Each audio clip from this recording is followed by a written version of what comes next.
Hey there, David Perdue here. We are going to look at simple GDPR today and why you need to have simple GDPR on your site to be GDPR compliant. GDPR stands for Global Data Regulation Policies, I believe. That's what that stands for.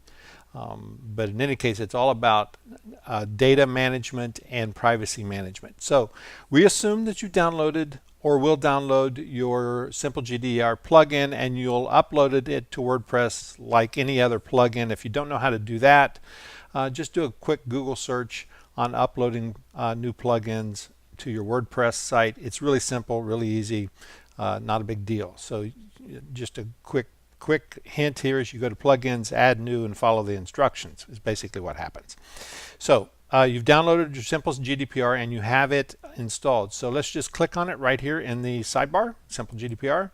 We're going to click on that. You see there's all those menu options there. But when you come to the plugin interface, you'll see that there are a lot of menu options across the top as well. And you're going to go through these, and it's really easy and simple to go through this process to get yourself at least prepared for GDPR compliance. We hit the big ones here with simple GDPR. So let's just start looking across the top. We have cookie consent, terms and conditions, privacy policy, right to be forgotten, data access, data breach, data rectification, and refuse EU customers unsubscribe form.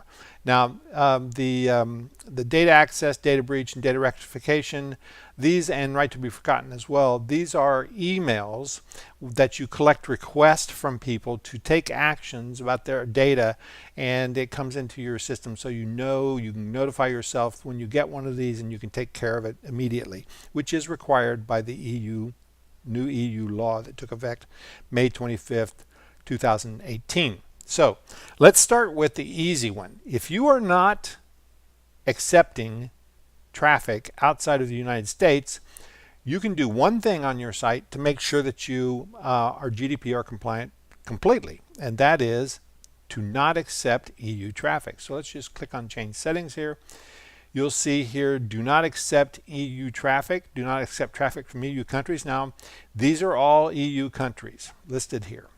So if you're not accepting any traffic from any of these countries, first, you're cutting yourself off from a huge population of buyers, but if that's your choice, you can do this. Click here.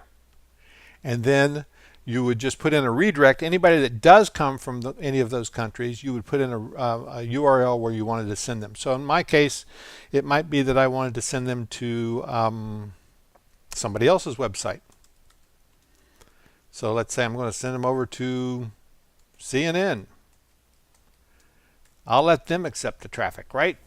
But I do not want to send them back to my site because I'm not accepting traffic. So I want to send them to somebody else's site. It could be an affiliate link. It could be whatever you wanted here. So that's the fastest and easiest way to make sure that you're GDPR compliant for EU visitors. Don't accept them, and that will take care of it. I don't recommend it, obviously. We're not going to do that. We're going to leave this unchecked so that we actually do get traffic from the EU countries. Okay, the next thing we'll look at is cookie consent.